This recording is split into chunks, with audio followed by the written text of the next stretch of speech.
ಎಲ್ರಿಗೂ ನಮಸ್ಕಾರ. ನಾನು ಚೆನ್ನಾಗಿದ್ದೀನಿ, ನೀವೆಲ್ಲರೂ ಚೆನ್ನಾಗಿದ್ದೀರಾ ಅಂತ ತಿಳ್ಕೊಂಡಿದ್ದೀನಿ. ಸಾಮಾನ್ಯವಾಗಿ ಇಂಬಡಿಗಳೆಲ್ಲ ಜಾಸ್ತಿ ಒಡ್ಕೊಂಡಿರುತ್ತೆ. ಆ ಇಂಬಡಿ ಒಡೆದಿರೋದಕ್ಕೆ ನಾನು ಇವತ್ತೊಂದು ಮನೆಮದ್ದನ್ನ ತಂದಿದ್ದೀನಿ. ಅದೇನು ಅಂತ ನೋಡೋಣ ಬನ್ನಿ. ಅದರಲ್ಲೂ ಇಂಬಡಿ ಎಲ್ಲ ಒಡ್ಕೊಂತು ಅಂದರೆ ರಕ್ತ ಎಲ್ಲ ಬರುತ್ತೆ, ತುಂಬ ನೋವಾಗ್ತಾ ಇರುತ್ತೆ. ನೋಡಿ, ನಾನು 1 ಇಂಚಷ್ಟು ಶುಂಠಿ ತಗೊಂಡಿದ್ದೀನಿ. ಈ ಶುಂಠಿನ ನಾನು ಆ ಸಿಪ್ಪೆ ಎಲ್ಲ ತೆಗೆದುಬಿಟ್ಟು ನಾನು ಈ ಥರ ತುರಿತಾ ಇದ್ದೀನಿ. ತುರಿದ್ಬಿಟ್ಟು ನಾವು ಇದ್ರ ರಸ ಮಾತ್ರ ತಗೋಬೇಕು. ನೀವು ಮಿಕ್ಸಿನಲ್ಲಿ ಹಾಕ್ಬಿಟ್ಟು ರುಬ್ಕೊಂಡು ರಸ ತಗೋಬೋದು, ಇಲ್ಲ ಈ ಥರ ತುರಿದ್ಬಿಟ್ಟುನಾದ್ರೂ ಹಿಂಡ್ಕೋಬೋದು. ಈ ಥರ ಶುಂಠಿನ ನಾವು ಬಳಸೋದ್ರಿಂದ ಇಂಬಡಿ ಆ ನೋವೆಲ್ಲ ಕಡಿಮೆ ಆಗುತ್ತೆ.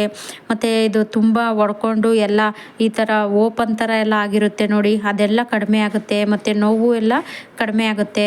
ಮತ್ತು ರಕ್ತ ಎಲ್ಲ ಬರ್ತಾ ಇರುತ್ತಲ್ಲ, ಅದೆಲ್ಲನೂ ಸಹ ಕಡಿಮೆ ಆಗುತ್ತೆ ನಾವು ಈ ಶುಂಠಿ ಬಳಸೋದ್ರಿಂದ. ನೋಡಿ, ಆ ಶುಂಠಿ ಎಲ್ಲನೂ ತುರಿದಿದ್ದಾಯ್ತು. ಇವಾಗ ನಾನು ಈ ಥರ ತುರಿದ್ಬಿಟ್ಟು ನಾವು ಅದನ್ನು ಹಿಂಡ್ಕೋಬೇಕು. ಒಂದು ಬೌಲ್ ತೊಗೊಂಡು ನಾನು ಆ ಬೌಲಿಗೆ ಈ ಶುಂಠಿ ರಸನ ಹಿಂಡ್ಕೊಂಡು ಅದನ್ನು ಎತ್ತಿಟ್ಕೊಳ್ಳೋಣ. ಈ ಪಾದ ಎಲ್ಲ ಉರಿತಾ ಇರುತ್ತೆ ನೋಡಿ, ಈ ಪಾದದ ಕೆಳಗಡೆನೂ ಅದು ಒಡ್ಕೊಂಡಿರುತ್ತೆ ನೋಡಿ, ಹಿಂಬಡಿನೂ ಒಡೆದಿರುತ್ತೆ ಮತ್ತು ಪಾದನೂ ಒಡ್ಕೊಂಡಿರುತ್ತೆ ನೋಡಿ. ಒಡೆಯೋದು ಮತ್ತು ಉರಿ ಥರ ಎಲ್ಲ ಬರುತ್ತಿರುತ್ತಲ್ಲ, ಆ ಉರಿಯೋದನ್ನು ಸಹ ಕಡಿಮೆ ಆಗುತ್ತೆ ನಾವು ಈ ಥರ ಶುಂಠಿ ಬಳಸೋದ್ರಿಂದ. ನೋಡಿ, ಅದನ್ನೆಲ್ಲ ನಾನು ಒಂದು ಬೌಲಿಗೆ ಹಿಂಡ್ಕೊಂಡು ಅದರ ರಸ ನೋಡಿ, ಸಾಕು ಇಷ್ಟು ರಸ ಬಂದರೆ ನಮಗೆ. ಅದನ್ನು ಇವಾಗ ಪಕ್ಕಕ್ಕೆ ಎತ್ತಿಡೋಣ. ನಾನು ಇವಾಗ ಬಾಣಲಿ ತೊಗೊಂಡಿದ್ದೀನಿ ಚಿಕ್ಕದು, ಇಲ್ಲ ನೀವು ಒಗ್ಗರಣೆಗೆ ಬಳಸೋ ಅಂಥದ್ದು ಯಾವುದಾದ್ರೂ ಈ ಸೌಟ್ ಥರ ಇರುತ್ತೆ ನೋಡಿ, ಅದನ್ನು ತೊಗೊಂಡ್ರೂ ಪರವಾಗಿಲ್ಲ. ನಾನೊಂದು ಚಿಕ್ಕದನ್ನು ಬಾಣಲಿ ತೊಗೊಂಡಿದ್ದೀನಿ. ಇದಕ್ಕೆ ನಾವು 1-2 ಸ್ಪೂನಷ್ಟು ಸಾಸಿವೆ ಎಣ್ಣೆ ಹಾಕ್ಕೋಬೇಕು. ನಿಮ್ಮ ಹತ್ರ ಸಾಸಿವೆ ಎಣ್ಣೆ ಇಲ್ಲ ಅಂದರೆ ನೀವು ಕೊಬ್ಬರಿ ಎಣ್ಣೆಲಾದರೂ ಮಾಡ್ಕೋಬೋದು. ಸಾಸಿವೆ ಎಣ್ಣೆ ಹಾಕಿದ್ರೆ ಒಳ್ಳೆಯದು. ನೋಡಿ, ಇವಾಗ ನಾನು 2 ಸ್ಪೂನಷ್ಟು ಸಾಸಿವೆ ಎಣ್ಣೆ ಹಾಕಿದ್ದೀನಿ. ಅದಕ್ಕೆ ನಾವು ಆಲೋವೆರಾ ಜೆಲ್ ಹಾಕ್ಕೊಳ್ಬೇಕು. ಆಲೋವೆರಾ ಜೆಲ್ ಹಾಕಿ ಚೆನ್ನಾಗಿ ಮಿಕ್ಸ್ ಮಾಡ್ಕೋಬೇಕು. ಈ ಆಲೋವೆರಾ ಜೆಲ್ನ ನೀವು ನಿಮ್ಮ ಮನೆಯಲ್ಲಿ ಇತ್ತು ಅಂದರೆ, ಗಾರ್ಡನಲ್ಲಿ ಏನಾನ ಇತ್ತು ಅಂದರೆ ಅದರಲ್ಲಿರುವಂತಹ ವೈಟ್ ಆಲೋವೆರಾ ಜೆಲ್ ಇರುತ್ತಲ್ಲ, ಅದನ್ನು ಸಹ ಹಾಕೋಬೋದು. ಇಲ್ಲ ನೀವು ಮೆಡಿಕಲ್ ಸ್ಟೋರಿಂದ ತಗೊಬಂದು ಅದನ್ನು ಉಪಯೋಗಿಸ್ಬೋದು.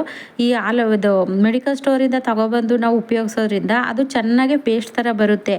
ಸಾಮಾನ್ಯ ಇವಾಗ ಡೈರೆಕ್ಟಾಗಿ ನಾವು ಗಿಡದಿಂದ ತಂದಿರೋಂಥ ಆಲೋವೆರಾ ಹಾಕಿದ್ರೆ ಅದು ಅಷ್ಟು ಚೆನ್ನಾಗಿ ಬರೋದಿಲ್ಲ. ಅದಕ್ಕೆ ಇವಾಗ ನಾನು 1 ಸ್ಪೂನಷ್ಟು ಆಲೋವೆರಾ ಜೆಲ್ ಹಾಕಿದ್ದು ಮಿಕ್ಸ್ ಮಾಡಿದ್ದೀನಿ. ಮತ್ತು ಇವಾಗ ನಾನು ಅದಕ್ಕೇ ಶುಂಠಿ ರಸ ಮತ್ತು ಒಂದು ಅರ್ಧ ಟೀ ಸ್ಪೂನಷ್ಟು ಅರಿಶಿನ ಪೌಡ್ರು ಹಾಕ್ಬಿಟ್ಟು ಅದನ್ನು ಚೆನ್ನಾಗಿ ಮಿಕ್ಸ್ ಮಾಡಿ, ಈಗ ನಾವು ಒಂದು ಕ್ಯಾಂಡಲ್ ಹೆಂಗೂ ಮನೇಲಿ ಇದ್ದೇ ಇರುತ್ತೆ ನೋಡಿ, ಅದು ನಾನು ಒಂದು ತೋರಿಸಿದ್ನಲ್ಲ, ಅದೇನು ಓಪನ್ ಮಾಡಿಲ್ಲ ಅದನ್ನು. ಇದು ಅರ್ಧ ಇತ್ತಲ್ಲ ಹುರಿದು ಅಂದ್ಬಿಟ್ಟು ನಾನು ಅದು ಅರ್ಧದಲ್ಲೇ ನಾನು 1-2 ಇಂಚಷ್ಟು ನಾನು ಅದರಲ್ಲಿ ಹಾಕೋತಾ ಇದ್ದೀನಿ. ಈ ಕ್ಯಾಂಡಲ್ ಹಾಕೋದ್ರಿಂದ ನಮಗೆ ಒಳ್ಳೆ ಪೇಸ್ಟ್ ಥರ ರೆಡಿಯಾಗುತ್ತೆ ಇದು ಕ್ರೀಮು. ಇಲ್ಲ ಅಂದರೆ ನಮಗೆ ಹಚ್ಚಿದ್ರೆ ಅದು ನೀರು ಥರ ಎಲ್ಲ ಇರುತ್ತೆ. ಅದಕ್ಕೆ ಅಂತಲೇ ಈ ಕ್ಯಾಂಡಲ್ನ ನಾವು ಉಪಯೋಗಿಸ್ತಾ ಇರೋದು. ತುಂಬ ಚೆನ್ನಾಗಿ ರಿಸಲ್ಟ್ ಬರುತ್ತೆ ಇದು. ಒಂದ್ಸರಿ ಟ್ರೈ ಮಾಡಿ ನೋಡಿ. ಇವಾಗ ಅದನ್ನೆಲ್ಲ ಮಿಕ್ಸ್ ಮಾಡಿಕೊಂಡು ನಾನಿವಾಗ ಸ್ಟವ್ ಹಚ್ಕೊತಿದ್ದೀನಿ. ಸ್ಟವ್ ಹಚ್ಕೊಂಡು ಅದನ್ನು ಸಣ್ಣ ಊರಿನಲ್ಲೇ ನಾವು ಇದನ್ನು ಕುದಿಸ್ಬೇಕು. ಅಂದರೆ ಈ ಕ್ಯಾಂಡಲೆಲ್ಲ ಇರುತ್ತಲ್ಲ, ಅದು ಕರಗಬೇಕು ಚೆನ್ನಾಗಿ. ಕರಗಿ ನಮಗೊಂದು ಒಳ್ಳೆ ಪೇಸ್ಟ್ ಥರ ಬರುತ್ತೆ.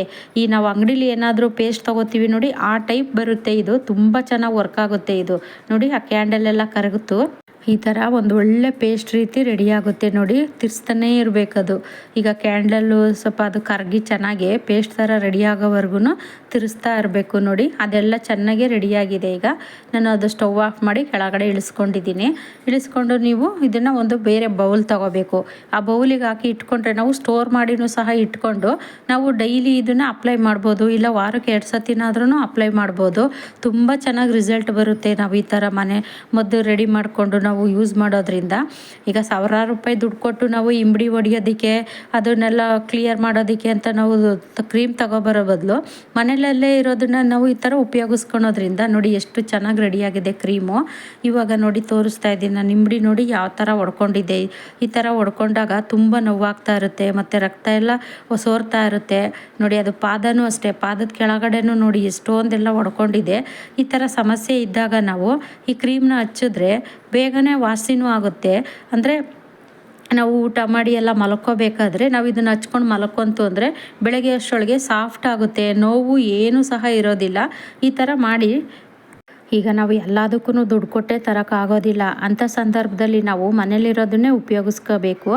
ನೋಡಿ ಇವಾಗ ನಾವು ಆ ಕ್ರೀಮ್ ಹಚ್ಚೋದಕ್ಕಿಂತ ಮೊದಲು ಒಂದು ಬೇಸನ್ನಲ್ಲಿ ನಾನು ಉಗುರು ಬೆಚ್ಚಗಿರೋಂಥ ನೀರು ತೊಗೊಂಡಿದ್ದೀನಿ. ಆ ಉಗುರು ಬೆಚ್ಚಗಿರೋ ನೀರಿಗೆ ನಾನು ಒಂದು ಅರ್ಧ ಟೀ ಸ್ಪೂನಷ್ಟು ನಾನು ಅಡುಗೆ ಸೋಡಾ ಹಾಕ್ಕೊಂಡಿದ್ದೀನಿ.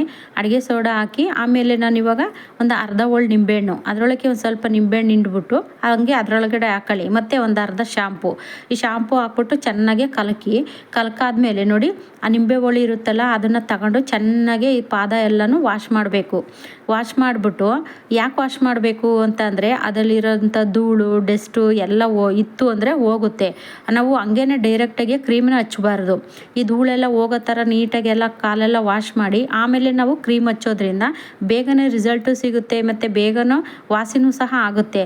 ಇಲ್ಲ ನಾವು ವಾಶ್ ಮಾಡ್ದಲ್ಲೇ ಹಂಗೇ ಕ್ರೀಮೆಲ್ಲ ಹಚ್ಚುತ್ತು ಅಂದರೆ ನಾವು ಹಚ್ಚೂ ಏನು ಉಪಯೋಗ ಇಲ್ಲ. ಅದಕ್ಕೆ ಅಂತಲೇ ನಾವು ಈ ಥರ ರೆಡಿ ಮಾಡ್ಕೋಬೇಕು. ನೋಡಿ ಎಷ್ಟು ನೀಟಾಗಿ ಎಲ್ಲ ಕೊಳೆ ಹೋಗ್ತಾ ಇದೆ ನೋಡಿ. ನಿಂಬೆಹಣ್ಣಲ್ಲಿ ಉಜ್ಜೋದ್ರಿಂದ ಈ ನಿಂಬೆಹಣ್ಣು ಎಂಥದೇ ನೋವಿದ್ರೂ ಕಡಿಮೆ ಮಾಡುತ್ತೆ. ಆ ಹೊಡ್ಕೊಂಡು ನೋವೆಲ್ಲ ಇರುತ್ತೆ ನೋಡಿ, ಆ ನೋವೆಲ್ಲನೂ ಸಹ ಕಡಿಮೆ ಆಗುತ್ತೆ ನಾವು ಈ ಥರ ವಾಶ್ ಮಾಡೋದ್ರಿಂದ. ನೋಡಿ ಆ ನೀರಲ್ಲಿ ಒಂದು 10 ನಿಮಿಷ ಕಾಲು ಅದ್ಬಿಟ್ಟು ಎಲ್ಲ ಕ್ಲೀನಾಗಿ ವಾಶ್ ಮಾಡಾದ್ಮೇಲೆ ನೋಡಿ ಈ ಥರ ಒರೆಸ್ಕೋಬೇಕು. ನೋಡಿ ಎಷ್ಟು ನೀಟಾಗಿ ಕೊಳೆ ಎಲ್ಲ ಹೋಗಿದೆ, ಹೆಂಗೆ ಕಾಣಿಸ್ತಾ ಇದೆ ನೋಡಿ. ಈ ಥರ ಎಲ್ಲ ನೀಟಾಗಿ ಒಂದು ಹಳೆ ಬಟ್ಟೆ ತಗೊಂಡು ಒರೆಸ್ಕೊಂಡು ಈ ಥರ ನಾವು ಅಪ್ಲೈ ಮಾಡಬೇಕು. ಕ್ರೀಮ್ ರೆಡಿ ಮಾಡಿ ಇಟ್ಕೊಂಡಿದ್ವಲ್ಲ ಈ ಥರ ಅಪ್ಲೈ ಮಾಡಿ ಮಲ್ಕೊಂಡ್ರೆ ಬೆಳಗ್ಗೆ ಅಷ್ಟರೊಳಗೆ ನಮಗೆ ನೋವೆಲ್ಲ ಕಡಿಮೆ ಆಗುತ್ತೆ. ಈ ಮನೆ ಮದ್ದು ನಿಮ್ಗೆ ಇಷ್ಟ ಆದರೆ ಒಂದು ಲೈಕ್ ಮಾಡಿ, ಹಾಗೆ ಸಬ್ಸ್ಕ್ರೈಬ್ ಮಾಡಿ. ಮುಂದಿನ ವಿಡಿಯೋದಲ್ಲಿ ಸಿಗ್ತೀನಿ. ಟೇಕ್ ಕೇರ್, ಬಾಯ್.